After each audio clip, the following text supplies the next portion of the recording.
Hopefully we will cover most, if not all, of what you're looking to learn today. If there's something that we don't cover, please reach out to us. Feel free after the presentation, if you were looking for something that we didn't cover, to let us know, and we will try to help you find that. I want to remind everyone that this training does discuss substance use, overdose, and death. These topics can be difficult and can generate some strong feelings.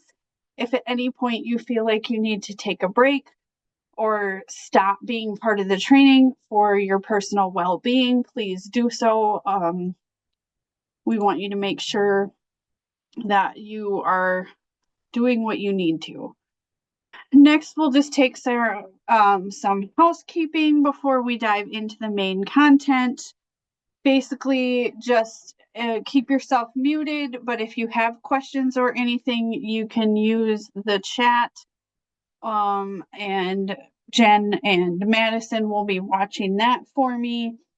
And then I'd also invite you to provide feedback on the content of the presentation today. At the end, there will be 2 evaluations. I need one and Jen needs one. So we need you to take 2 different, and those will be at the end. Either we will put a link in the chat or there is a QR code on the ending slide. So I am Colleen McCann, one of the mentoring coordinators in Howard, Elmkey, Winneshiek. And with me today helping present is Jen Stoka. She is the prevention supervisor. And so we are both here and happy to be here. And part of youth mentoring and the connection to these trainings, we strive to navigate youth away from risky behaviors. And one of the ways we do this is by providing these trainings to the community, to mentors, to parents, guardians, and anyone who wants to watch them that just is working with youth or anything like that. And we serve youth ages 6 to 17 in 6 counties throughout Northeast Iowa. We're always looking for mentors. If you would like more information, you can go to our helpingservices.org/mentoring website. Does anyone want to share why you're here today taking this training or where you heard about it? You can come off mute, you can throw it in the chat, anything. I have a Facebook. Okay, good. That means people are seeing it. All right, well. Email, Facebook, another Facebook. There may be a lot of questions or a little nerves about today's topics. You might feel like you don't know enough about opioid overdose or naloxone, often referred to as Narcan. You might be wondering if you really should carry naloxone with you and if it is okay or helpful for you to get involved when witnessing an overdose or poisoning. Hopefully by the end of the presentation, you should have a good understanding of the words used when we talk about opioid overdose and naloxone. You'll be able to recognize what it looks like when someone is experiencing overdose or poisoning from opioids. We will cover exactly how to use naloxone so that you're confident and ready to act when you encounter someone experiencing opioid overdose. And you will also learn where you can get naloxone in your community so that you can have it on hand.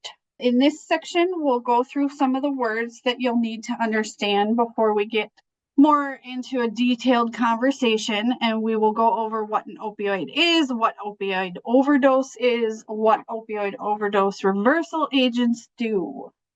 So what is an opioid? Opioids are a substance that come from a natural source, such as the poppy plant, or they can be made in a lab. Opioids are in a category of drugs called a central nervous system depressant. This means that they act to slow down the central nervous system in the body, which is responsible for breathing. How many of us here, and we can just throw our hands up, have had anesthesia for surgery, right? So the opioids in anesthesia work to slow down the central nervous system and block pain measures from reaching the brain, keeping patients asleep and unable to feel pain. The same process that blocks pain messages causes the brain to release feelings of pleasure and euphoria. The impacts opioids have on the brain can cause people to crave, misuse, or even become dependent on opioids. When used properly, opioids can be helpful. On the other hand, too much of an opioid can slow breathing to a dangerous level, causing respiratory distress. That is why it's important for people to only take opioids exactly as prescribed by their healthcare professional. It's also important that we are ready to take action if we see someone experiencing an overdose or poisoning. Opioid overdose can happen to anyone who has taken an opioid, even if they have one prescribed to them. Today we'll be discussing what you need to know, and by the end you will be trained so that you could give someone Naloxone. Common opioids. You likely have heard of the opioid crisis. You may have read books, seen shows or movies about it, and because of that, you may immediately think of Oxycontin when you hear the word opioid. Examples of opioids are both illegal drugs and legal medicines, like heroin and other prescription painkillers like morphine or codeine. While all have a slightly different chemical makeup, all produce similar effects. Sometimes opioids are prescribed to the person taking them, or sometimes they are obtained and used illicitly or by mistake, including the use of fake pills. These fake pills sometimes have a dangerous mix of substances in them, including fentanyl, and have caused many overdose deaths. It's important that we're aware that fake pills are accessible in our communities, and those taking them may or may not know what is in them. This is a quick video that shows an opioid work in a person's brain, which can help us to understand why some may form an addiction to opioids. I'm going to hope that it works. This is Susan. Susan loves to bike.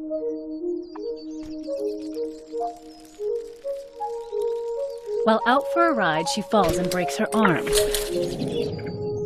Special cells called neurons send a signal through the spinal cord to the brain, which interprets the signal as pain. Susan understands the pain means she needs to go to the hospital, and her body is equipped for survival, helping her not to panic so she can seek help. Many of her neurons are covered in proteins called opioid receptors. These receptors act like a brake to slow down the neuron's ability to send pain signals. When injured, her body releases natural painkillers called endorphins. Like a key in a lock, endorphins activate opioid receptors, slowing down the pain signal and preventing a panic. Susan gets treated for the broken bone, but 3 months later, her arm still hurts. And now that pain is making her feel depressed and anxious. So her doctor prescribes an opioid painkiller. There are many different opioids, but they all share a chemical similarity to our own endorphins. This allows them to bind to the same opioid receptors and stop pain signals. But that's not all they do. Deep inside Susan's brain is a region called the ventral tegmental area, or VTA for short. The VTA is full of neurons that produce a chemical called dopamine. When something good happens, dopamine is released, giving Susan a feeling of pleasure. This helps teach her brain to keep seeking out good things. To keep dopamine neurons in check, inhibitory neurons keep the brakes on until something good comes along. Just like the pain neuron, these neurons are covered in opioid receptors. When Susan takes the painkiller prescribed by her doctor, the opioid receptors turn off the inhibitory neurons and release the brake on the dopamine neurons. The rush of dopamine temporarily eliminates Susan's depression and anxiety, and she feels relief, calmness, and even euphoria. As Susan continues to take the painkillers, her brain responds by trying to regain its balance. Her inhibitory neurons work extra hard, even when the opioid receptors are activated, and it becomes harder and harder for her dopamine neurons to release dopamine. Susan finds that she needs to increase her dose of painkillers in order to feel comfortable. This is called tolerance. Eventually, Susan's pills run out. Inhibitory neurons that had been working overtime are let loose, clamping down on those dopamine neurons and shutting them off almost completely. Now, not only is Susan in pain, but the depression and anxiety come back. On top of that, Susan feels ravaged by an inescapable physical sickness far worse than any flu. Susan's body is going through withdrawal. Most people who take opioids for a long time tend to experience some withdrawal, but they can still stop taking the pills and return to normal. But for people like Susan, it's not so easy. Her genetics and the environment she grew up in put her at a higher risk for addiction. Her withdrawal symptoms aren't just unpleasant, they're unbearable. Susan thinks the only way to feel normal is to find more opioids. And this is how the cycle of opioid addiction emerges, driven by a brain trying to regain its balance. But there is hope for Susan. Though the road to recovery can be challenging and there may be setbacks, treatment can retrain Susan's brain. With the help of medication and therapy, Susan finds pleasure in her life once again.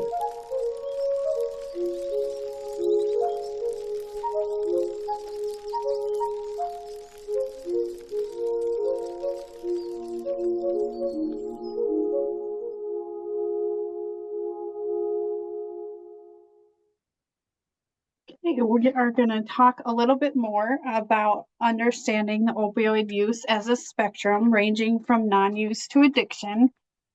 As you can see in this slide, there are 5 stages of opioid use on the spectrum. Non-use meaning that a person is avoiding or abstaining from opioid use or using opioid medications only as they're told. And then the next stage would be trying it out. Where a person is trying opioids because they're curious or feeling pressured, the individual may never use them again.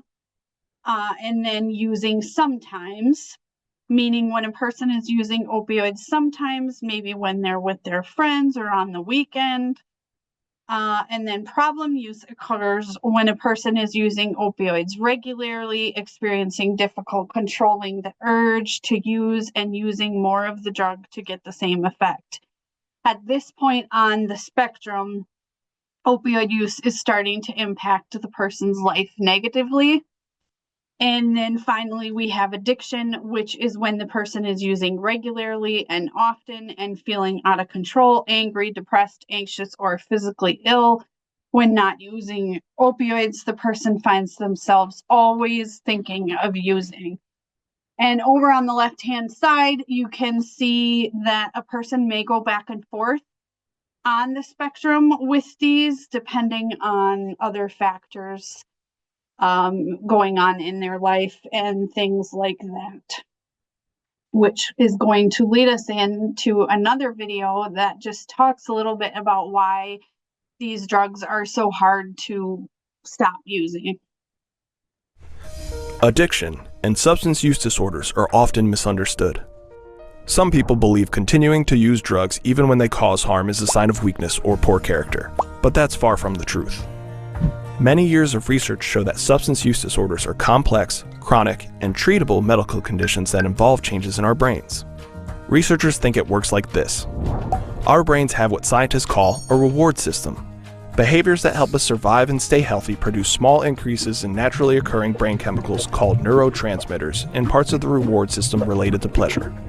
That helps explain why biting into a favorite food, seeing someone you love smile, or learning something new can all feel so rewarding. When we engage in new, rewarding behaviors, the brain also builds connections between that behavior and related cues, like sights, sounds, or feelings that remind us of that reward. That's why just walking by a restaurant that smells good can make us hungry. And that's a good thing. This system motivates us to repeat behaviors that help us survive, such as eating, caring for each other, or honing new skills. Drugs are chemicals that mimic the neurotransmitters of the brain's reward system. But in many cases, using drugs can affect the reward system more powerfully than other activities. For some of us, Using drugs repeatedly can change the way certain areas of the brain work and communicate with each other. These changes can make it harder to enjoy healthy activities, and people sometimes start to need to use drugs to feel good or okay. Suddenly stopping or significantly reducing regular drug use may even cause withdrawal symptoms that can range from powerful negative emotions to flu-like symptoms to life-threatening emergencies. Many withdrawal symptoms are treatable, though for many, using drugs may feel like the only way to alleviate them. With repeated drug use, the brain may also build much stronger connections between drugs and cues associated with them, cues that may be difficult to avoid. Some people call these triggers, or people, places, things, and feelings that remind a person of using drugs and can make them really want to use them again. Repeated drug use can also weaken circuits in the brain that help people exercise self-control and tolerate stress.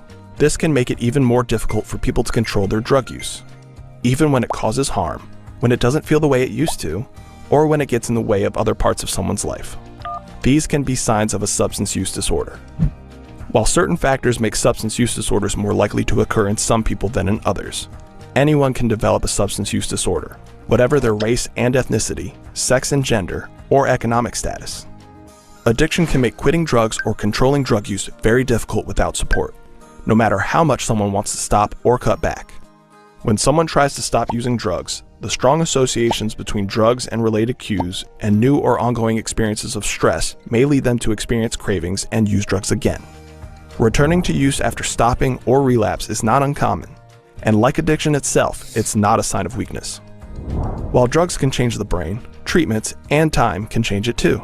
People can heal from an addiction, especially when they get the support they need to relieve withdrawal symptoms, navigate triggers, and make positive changes.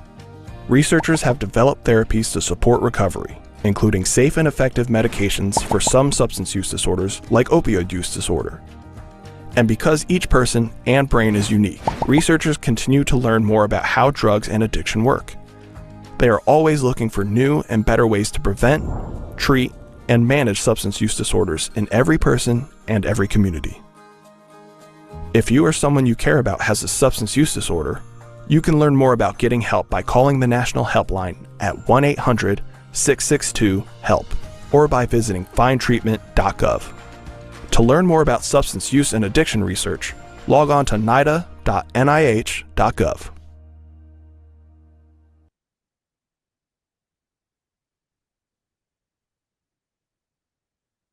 All right. At this point, it's common to kind of wonder why people just don't stop using opioids if they're experiencing these negative effects.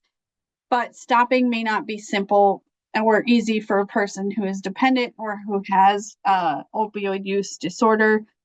In fact, it can be extremely difficult even when use is negatively impacting their lives. Anyone who takes opioids for a while will develop a tolerance, meaning they need more of the drug to get the same effect. They will experience withdrawal or extreme physical discomfort when the drug is removed. This is called dependence, and it is a normal and expected biological reaction to ongoing opioid use. Some people, but not all, will then develop opioid use disorder, commonly called addiction, which is physical dependence plus a psychological component of compulsive use, craving, and preoccupational with using the drug. So they can have thinking problems, social problems. When someone is addicted, they may continue use of opioids despite increasing problems in their social and family life, or struggles at work or school, and even involvement in the legal system. That's how powerful the physical and psychological impacts of opioids are. Over time, these physical and psychological patterns lead to long-lasting changes in the brain, and these changes to the brain make it difficult for someone using to stop. Fortunately, there are many paths to recovery, including medications to help treat the physical aspect of opioid use disorder, as well as counseling and other social supports that help the psychological components. There are some different ways that opioids are misused. there's a stigma or assumption that anyone who experiences an overdose or poisoning does so because they have intentionally misused opioids to feel euphoric or high. That's not always the case. We will explore types of misuse. There is unintentional use, which might happen when someone is in pain and a friend or family member offers them some relief with their prescription opioid. This may be a well-meaning attempt to help. However, prescriptions are made specifically for a patient based on certain characteristics like their weight and medical history. So the same dose may be safe for one person, is dangerous or even fatal to someone else. This can also happen when someone is confused or unaware of the effects of combining the opioid with other substances. For example, if you think of someone taking a variety of medication, they may confuse the opioid with other prescription or not know that the glass of wine they're having with dinner can cause them to experience dangerous symptoms of an overdose. Or even a teenager thinking a friend gave them an anti-anxiety medication to calm their nerves, but the pill is actually an opioid or laced with fentanyl. Unfortunately, unintentional use, even if done only once, can lead to death. We have improper use, which takes place when a person takes a prescription in a way that's different than how it was prescribed to them. Here, if someone is having breakthrough pain after a surgery, they may decide to take a little bit of a higher dose or take their prescribed opioid more often than their healthcare provider prescribed for them. And then lastly, we have intentional misuse, which does happen. People may take an opioid to get the feeling of pleasure that the opioid sends to their brain or to avoid painful withdrawal symptoms. Opioid overdose, when a person takes too much of an opioid or a combination of opioids and other drugs, it can cause a toxic level of substances in the body that can be life-threatening. The opioid acts on the part of the brain that controls a person's breathing. Clinical signs of overdose are unconsciousness, breathing is slow and shallow, and pinpoint pupils. We will get into what opioid overdose looks like in a bit, more into what that looks like. But how does an opioid reversal agent work? Now that we've talked a little bit about how opioids work in someone's brains, we want to learn just how naloxone, an opioid overdose reversal agent, works in the brain and can help save lives. So how does a rescue medication like naloxone work exactly? It attaches to opioid receptors, reversing and blocking the opioid from reaching the receptor. Blocking the receptors can bring a person's breathing back to normal if they have slowed or stopped breathing, creating an opportunity for the person to survive.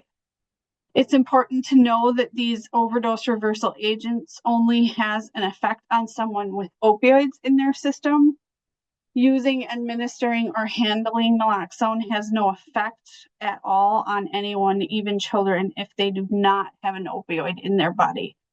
We also need to be clear that opioid overdose reversal agent medications are not treatment for opioid use disorder. They create an opportunity for someone to survive an overdose, which can impact or lead to a person's treatment and recovery. So, naloxone overdose reversal medications.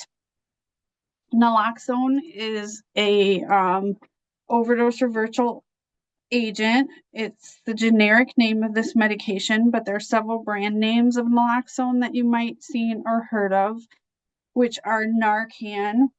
This is an over-the-counter nasal spray. A lot of times you've seen or heard about Narcan. It's used generically. Then there's Cloxidol. This is another over-the-counter nasal spray.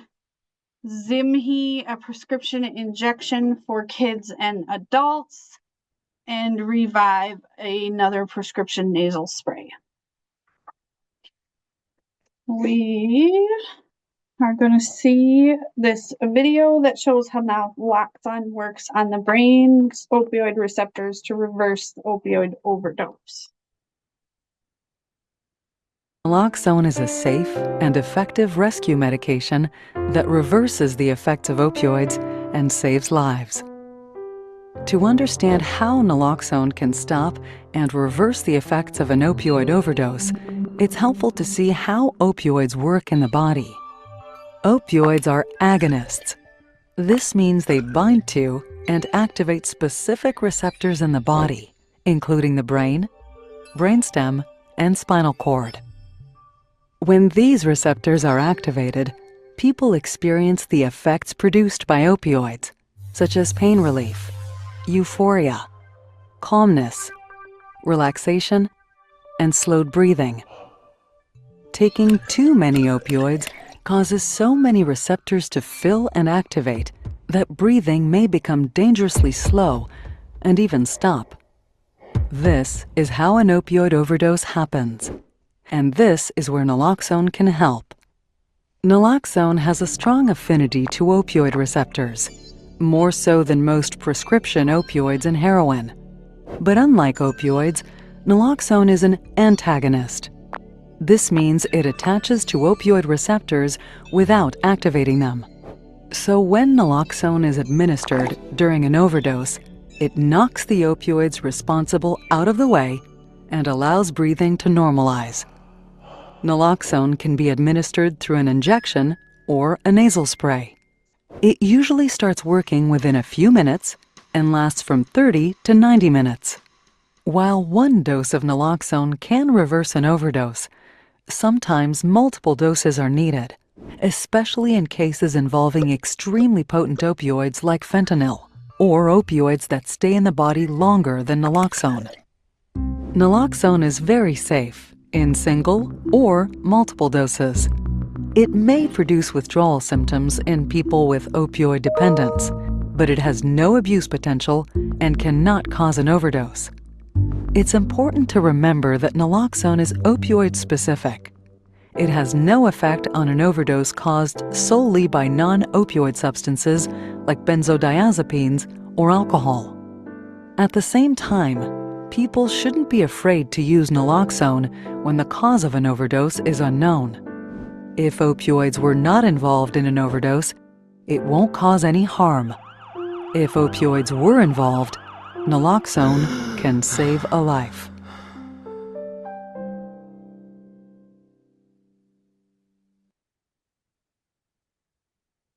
Now that we know the how behind naloxone, we're just going to take a little bit and look at the who and when. We may think we know who is likely to experience an opioid overdose. You may even have someone in mind right now. The truth is that overdose can happen to anyone. It can happen to people no matter what their age or race is or how much money they make. It can happen to someone using opioids for the first time or the 100th time. It can happen when someone unintentionally misuses their opioid prescription. It can happen to a teenager experimenting with drugs, like we talked about, who has no idea they're taking an opioid or fentanyl. It can be a child who picks up on an unnoticed pill on the bathroom floor and eats it. The truth is, even though it's a sad fact, overdose can and has happened in all of these circumstances, which is why we all need to be aware of risk factors and symptoms of overdose. While there's no way to determine that someone will overdose based on how they look, where they live, or how much money they have, there are some risk factors that can increase the likelihood that someone may experience an overdose. If someone has gone back to using opioids over a time when they weren't using it, there is an increased risk. When someone stops taking opioids or other substances, their tolerance for that substance goes down. and the body can't handle as much as it did before. The person might take a dose they had tolerated fine before, but now that same dose may lead to an overdose. Example of this, 13% of overdose deaths in Iowa occurred after a person left incarceration. Another factor that increases someone's risk for overdose is mixing drugs with medications or alcohol. This can happen if someone mixes an opioid with other drugs that slow down breathing, like anti-anxiety medications such as Valium and Xanax, or if they mix it with sleeping pills or alcohol. People who have experienced overdose before are more likely to overdose again. A person using opioids when they're all alone is especially dangerous. There's nobody to help if the person does overdose, which increases the risks of the overdose being fatal. And then the way someone is exposed to an opioid can affect how likely they are to overdose. For example, inhaling an opioid has the fastest effect on a person, while swallowing is the slowest effect. Other environmental factors like a person's stress level or changes in strength or mixtures of their drug supply, whether it's marijuana, stimulants, opioids, or other drugs that they might not be aware of, can increase someone's risk as well. Other signs, because an opioid overdose is respiratory crisis, the signs of an opioid overdose are exactly what you would expect for someone who isn't getting enough oxygen. Gray or pale skin color, noticeable on darker skin. Also blue lips or fingernails, slow or no breathing. You might hear gurgling or snoring noises as the body attempts to get oxygen. Their pupils, the dark circle in the middle of their eye, may look very small, but the main thing to pay attention to is if they aren't responding to you. If someone is not experiencing an overdose or poisoning, they may still respond in some way. For example, slow movement or slurred verbal response when you gently shake them or yell, "Wake up." If the person does not respond or gives no response when someone rubs their knuckles hard over their chest bone, they may be having an overdose. That was a lot of information, and we are going to give just a minute or so if you have any questions, but then Jen is going to jump right into when to use naloxone and go on with giving you guys the ability to be naloxone trained.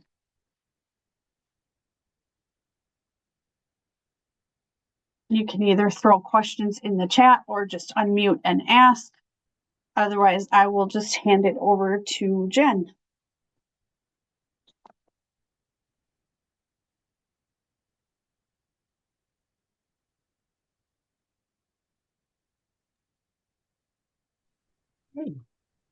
I don't see any questions coming in the chat at this point, but obviously feel free to jump in during my part as well. If you have any questions that you want to ask during that moment is completely fine. So Colleen, are you going to advance my slides for me or? Okay.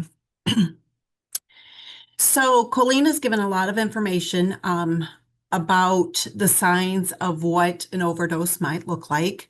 It isn't always easy to tell. Even medical professionals don't always have the for sure on what is considered an opioid overdose. The good news is you don't need to know.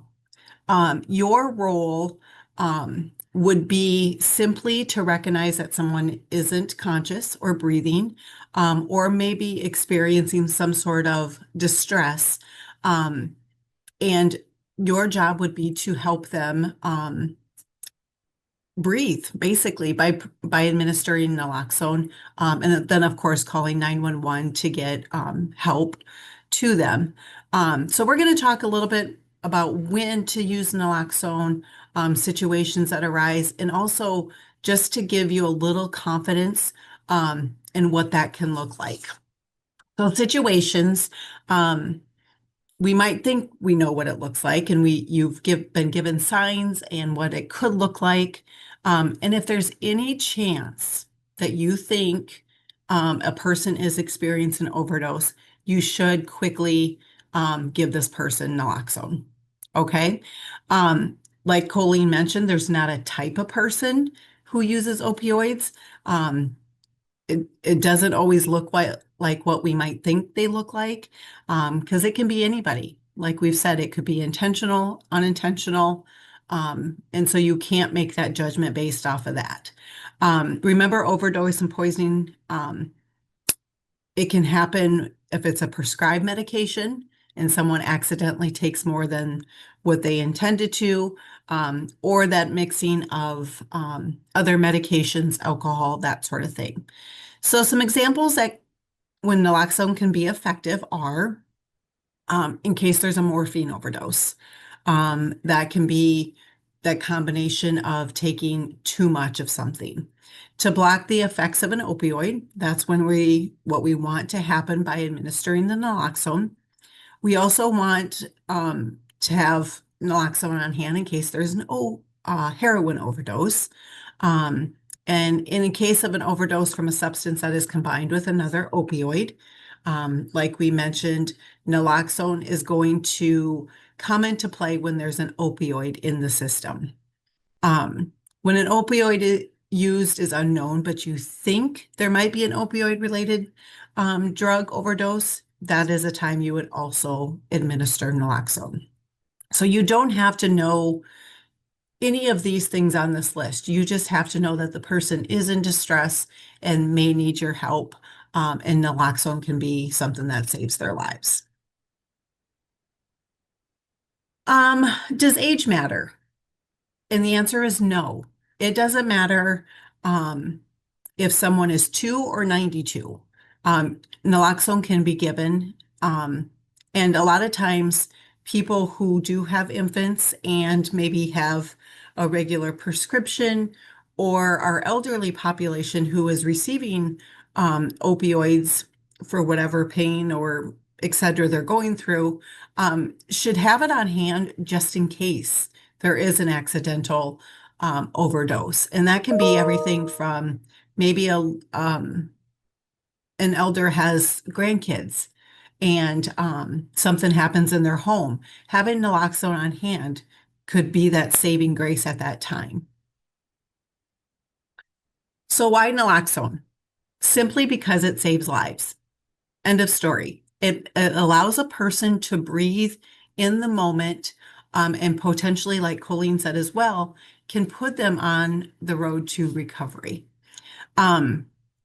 We know that using an opioid while alone is a risk factor of an overdose.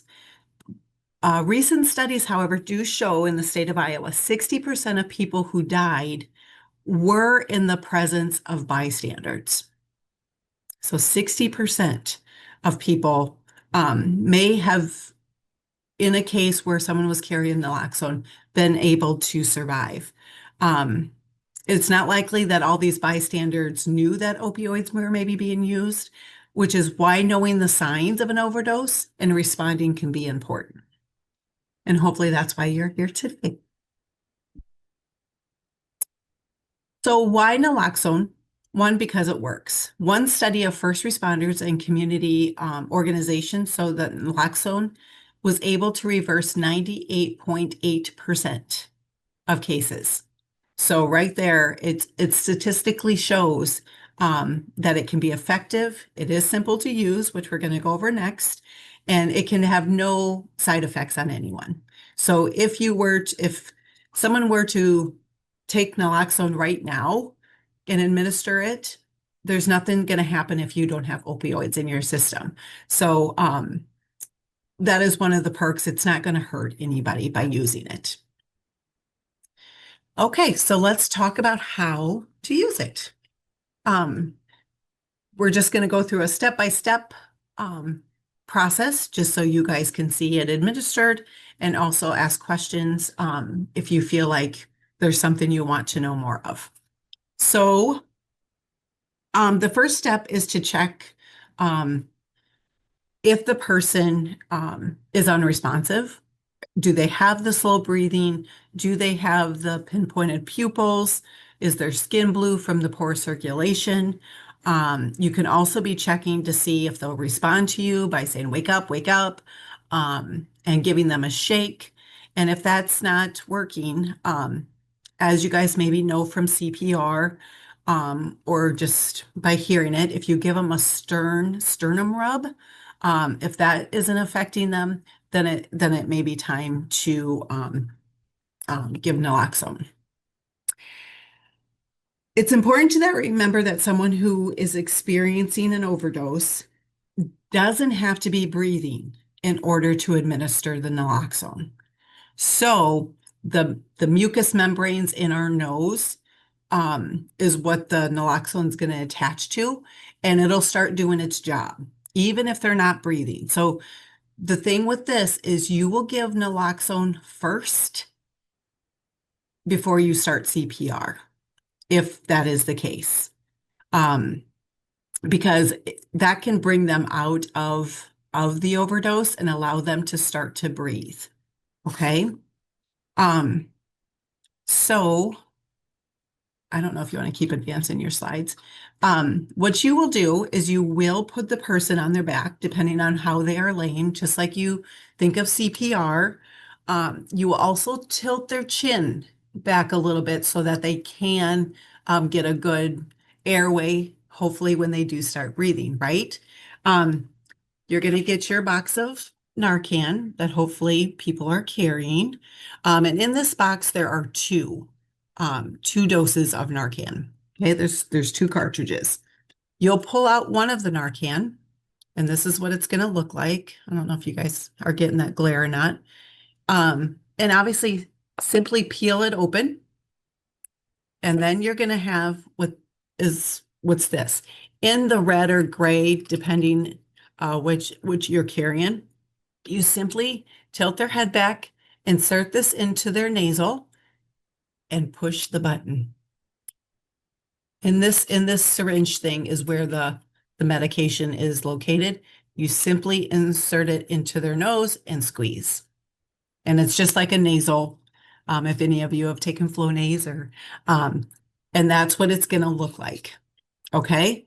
Within 1, 2, 3 minutes, depending on how far they are into the overdose, it might take a little bit for their body to respond to that. And while you're waiting for it to happen, you're going to go call 911 and get help to come and assist you. Because basically at this point, you are there to provide the naloxone, but then of course you want the medical professionals to be on their way in order to help you. If at that time the individual isn't breathing, that is when you would start CPR if you're comfortable with that process. If the individual, you're seeing some signs of breathing, they still might be having all those other signs and symptoms we talked about, you'll want to put them into what's called the recovery position. And this photo kind of demonstrates that. You put them on their side and roll their one arm up, stick their leg out so that they can balance. And that will help them if they do start to come to and maybe choke, if they're maybe vomiting or something like that from the withdrawal symptoms. Okay. Any questions on administering? Obviously, in the moment, it can be very stressful, very tense, but the process is truly simple. And so that's why we want people to be in that position of carrying. We do want to keep in mind that naloxone, when it takes effects, withdrawal symptoms can appear immediately. Okay, so like we talked about, opioid dependency. If a person is dependent on the opioid, their brain, their body is used to having that in their system. And when you administer the Narcan, that is bumping, like the video showed, that is bumping that opioid out of their receptor and replacing it with the naloxone. And so it can become a part of their system that says, hey, what's going on? Why did you just take away my euphoria? That sort of thing. So we want to make sure that we recognize some of these symptoms and that they're normal. They might have some sort of agitation. Their body will start to shiver and quiver, goosebumps, runny nose. Their heart rate might increase. And a lot of this is obviously involuntary. They don't know maybe what's happening. They don't know who you are. Those can all be scary things that are happening to them, and they don't even know really what just happened. Okay, so this is just important to realize that these can all be things that are going to happen once they come back to us. Okay. One thing I do want to say too is if this individual does come to at any given point, depending on what the opioid is or how much is in their system, a one and done isn't usually the case. There's a reason there's 2 naloxone in a box. A lot of times an individual, the naloxone goes into those receptors, but after a while that it goes away and those opioids go right back in. And then an individual can go right back into an overdose. And so the 2 in a box is hopefully enough to get the EMS there, right? And so, and again, that is your job, is to hopefully help until the medical professionals get there. So after you've given the naloxone, they might wake up. Like I said, they might be a little sleepy or groggy. And if you feel like they're going back into that overdose, it is okay to administer another dose. Like the video Ann Colleen mentioned, you really can't go overboard on naloxone. Okay, so it's not going to hurt them if that is the case. So 2 to 3 minutes, if they fall back into that overdose after it's been administered, giving that second dose is important. Obviously, not everybody carries naloxone, and so having the 2 might just be where we're sitting. If there's other bystanders around, or if you're in a public place, you can ask individuals if they have any on hand, or if the establishment carries. And so you can keep giving it until the EMS shows up, okay? In 2023, over 203,000 kits were distributed in Iowa. And I know, I mean, that's 2 years old. It has increased even more than that. So the likelihood that someone in public is carrying is pretty good. So if you're in that situation, make sure you do ask if you are needing more than what you have on hand. We talked a little bit about this. So when people wake up, they're confused, they're anxious. You might have heard that they become very violent, and that's very rarely. If they're becoming violent, it's usually because they don't know what's just happened. They're scared. Yes, you did just take away their high, but it's usually because they don't know what's happening. They're going through major distress. And after a few minutes, they're going to already start to feel the withdrawal. And that's ridiculously uncomfortable. They say take the worst flu you've ever had times 100. And that's what these withdrawal symptoms feel like. So we just have to be mindful of that and know that that their body is going through that physical and psychological distress. Never try to restrain somebody. That's not your job. That's not going to help. It's only going to cause more agitation and frustration. Try to use any sort of de-escalation techniques that you have. Remaining calm, using a calm voice, telling them that they're safe, that EMS is on their way. Those are all things that can help calm them in the moment, but never put yourself in harm's way, because then we have two bad situations on our hand, right? So the individual will likely not know what's going on. They might not believe that they actually had an overdose. So you want to stay with them until EMS arrives. Like I said, calmly explained what happened. They may start getting into that place where they're feeling that withdrawal. So they are going to be miserable. End of story. So explaining that, those drugs are in their system and that you just administered a substance or a reversal agent, can just help them understand what is happening, and know that, and again, know that doesn't erase their overdose. That still can come into play even after they start talking to you or start reacting. Know that it can always come back. Obviously, individuals have the right to refuse any sort of medical treatment.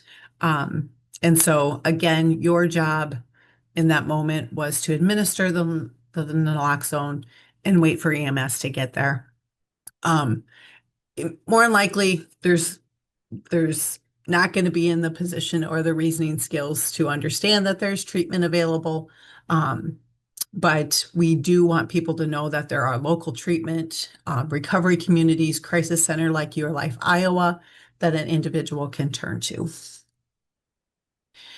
So key things I want you to remember today, obviously, overdoses can happen to anybody, right?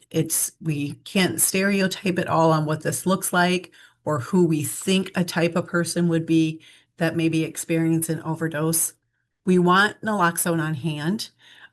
We have the opportunity to save someone's life. And if that means more of us carrying this reversal agent, it's definitely worth it. Remember the signs on what to look for if you are in that situation. But again, remember, even if you forget all of these and you think for just a second that someone might be experiencing an overdose, administer the naloxone. If they don't have opioids in their system, there's nothing hurt. But if they do, you potentially just saved a life. Remember, we're going to peel, place, and press the naloxone in the nose. Press, that's all you have to do. And then remember, obviously, to always call 911 to get the help on the way so that eventually you can be relieved and the medical professionals can take over. Okay. So when we hear about addiction, especially in the media, it obviously sounds very grim, right? But in 2021, 61 million Americans reported having used illegal substance in the past year. In that same year, 100,000 people died of an overdose. And, we can separate ourselves if we don't know of someone, but that is someone's son, daughter, brother, sister, mom, dad.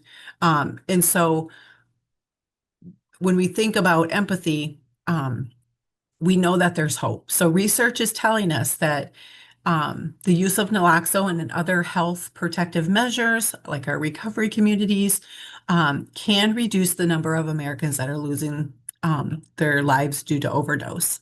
When we see people living in the midst of their addiction, it's hard to believe that things can change.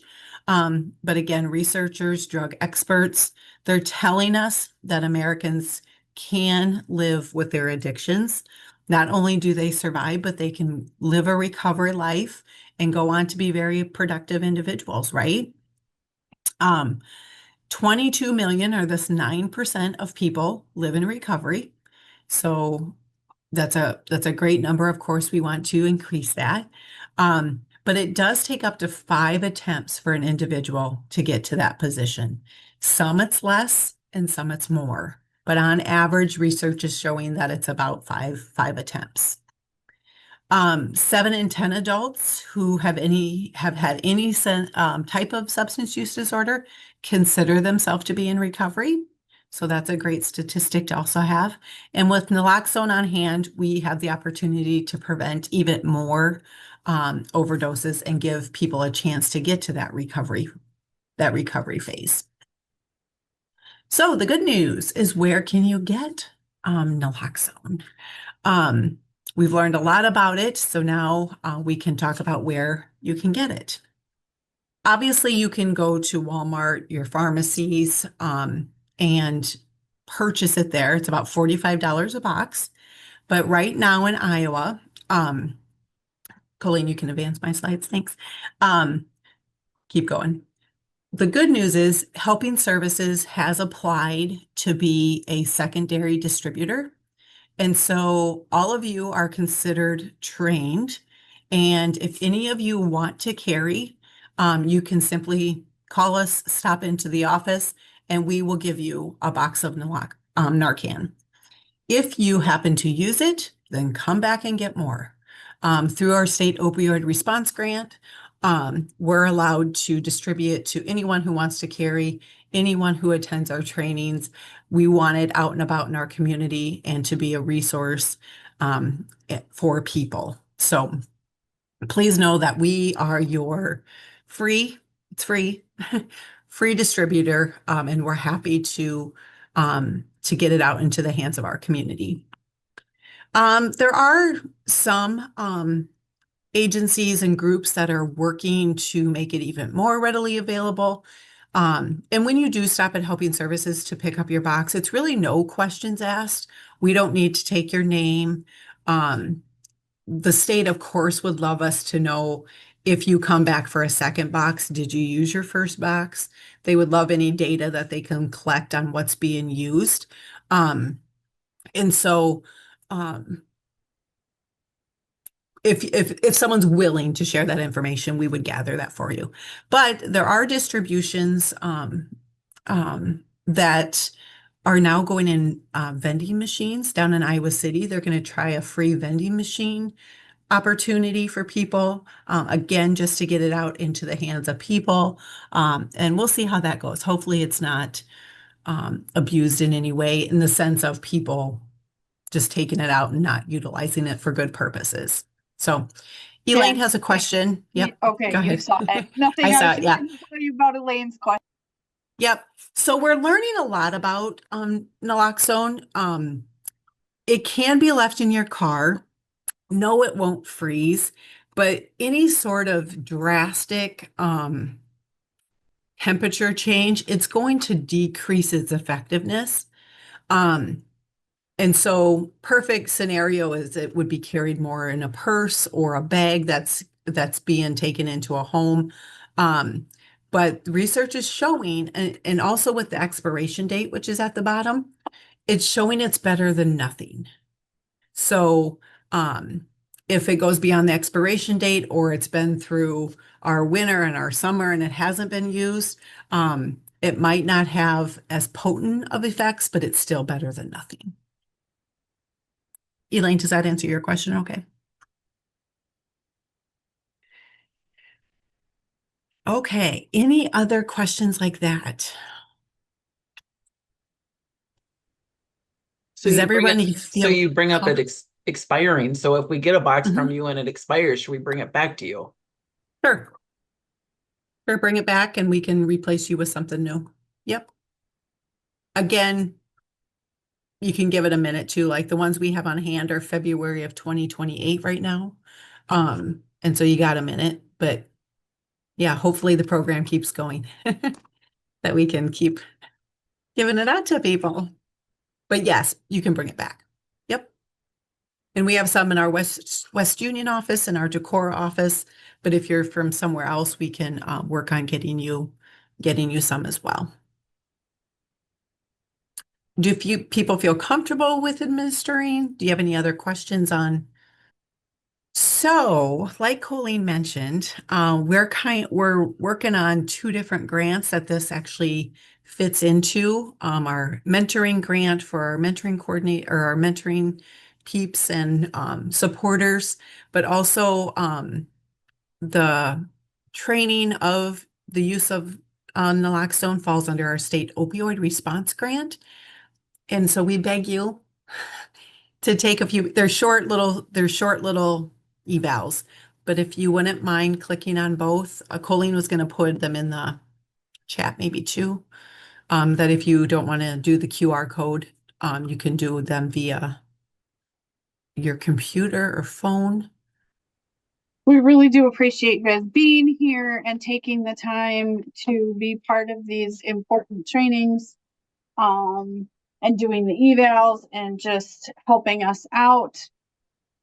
Next month, we will be offering a training on rethinking drinking, making informed choices. That will be the week before Thanksgiving, I believe.